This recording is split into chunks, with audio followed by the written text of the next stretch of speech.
اعوذ باللہ من الشیطان الرجیم بسم اللہ الرحمن الرحیم السلام علیکم ورحمۃ اللہ وبرکاتہ۔ وہ بڑے بڑے گناہ جنہیں ہم بہت معمولی سمجھتے ہیں، ان میں ایک ہے دوسروں کو اپنے سے کمتر سمجھنا، حقیر سمجھنا۔ اللہ رب کریم ارشاد فرماتے ہیں کہ اے مسلمان مردو، تمہارا ایک گروہ دوسرے گروہ کا مذاق نہ اڑائے، تمہیں کیا پتہ کہ وہ لوگ تم سے بہتر ہوں۔ اور اے ایمان والی عورتوں، تمہارا ایک گروہ دوسرے گروہ کا مذاق نہ اڑائے، تمہیں کیا پتہ جن کا تم مذاق اڑا رہی ہو اللہ کے نزدیک وہ تم سے بہتر ہو۔ تو اللہ رب کریم کہ ہاں کون معزز ہے؟ وہی جو زیادہ پرہیزگار ہے۔ کسی کا مذاق اڑانا، کسی کو حقیر سمجھنا دراصل اپنے کمزور اور متکبر ہونے کی علامت ہے۔ رسول اللہ صلی اللہ علیہ وسلم ارشاد فرماتے ہیں مسلمان کا بھائی ہے، وہ اسے ذلیل نہیں کرتا، اس پر ظلم نہیں کرتا، اسے حقیر نہیں سمجھتا۔ پھر آپ صلی اللہ علیہ وسلم نے سینے کی طرف اشارہ کیا اور 3 مرتبہ کہا تقویٰ یہاں ہے، تقویٰ یہاں ہے، تقویٰ یہاں ہے، اور مزید کہا انسان کی ہلاکت کے لیے اتنا ہی کافی ہے کہ وہ اپنے بھائی کو حقیر سمجھے۔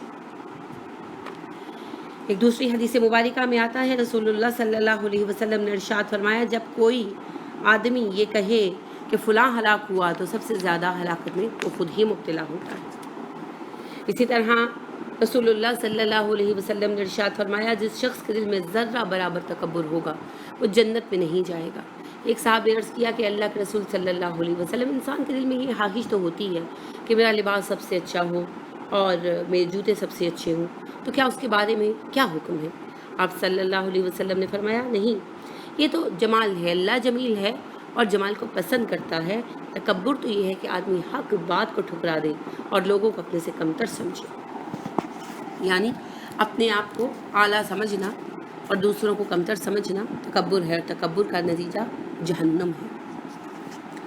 حضرت جندب رضی اللہ عنہ سے روایت ہے کہ رسول اللہ صلی اللہ علیہ وسلم نے فرمایا ایک آدمی نے کہا اللہ کی قسم فلاں کو آدمی معاف نہیں فرمائے گا۔ یہ سن کر اللہ نے کہا کون ہے یہ جو قسم کھاتا ہے کہ میں فلاں کو معاف نہیں کروں گا؟ میں نے اسے معاف کیا اور پہلے کے عمل ضائع کر دیے۔ دیکھیے یہ اخلاق سے بعید ہے کہ ہم اپنے آپ کو کوئی چیز سمجھیں، اور یہ قطعی شیطانی وسوسہ ہے۔ شیطان نے بھی یہی دعویٰ کیا تھا انا خیر منہ، میں انسان سے بہتر ہوں، اور اس کا نتیجہ کیا نکلا؟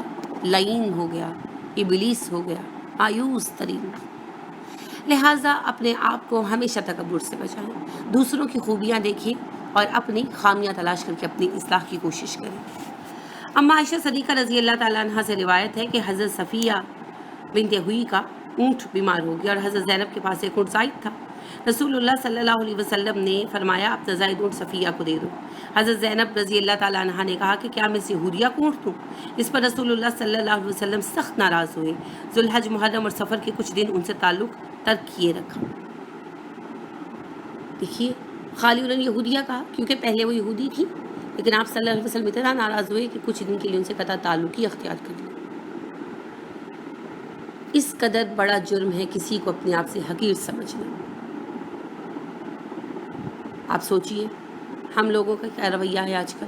ہر کسی کو دعویٰ ہے میں ہوں میں ہوں میں ہوں، میرے علاوہ کوئی ہے ہی نہیں، ہم ہی ہم ہیں، ہم ہی ہم ہیں۔ جس سے بات کریں کوئی جھگڑا ہے، کوئی پریشانی، سمجھانے کے لیے بات کریں میری تو کوئی غلطی ہے ہی نہیں، میں بالکل درست ہوں، میں نے کچھ نہیں کیا۔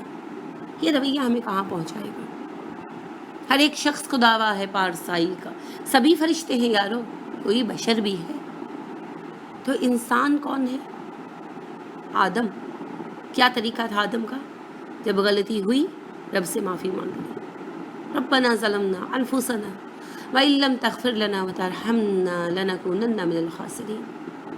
انبیاء کی مثال سامنے ہے، یونس علیہ السلام سے غلطی ہوئی فوراً معافی مانگی، لا الہ الا انت سبحانک انی کنت من الظالمین، فوراً معافی مانگی، کوئی اکڑ نہیں، کس بات کی اکڑ؟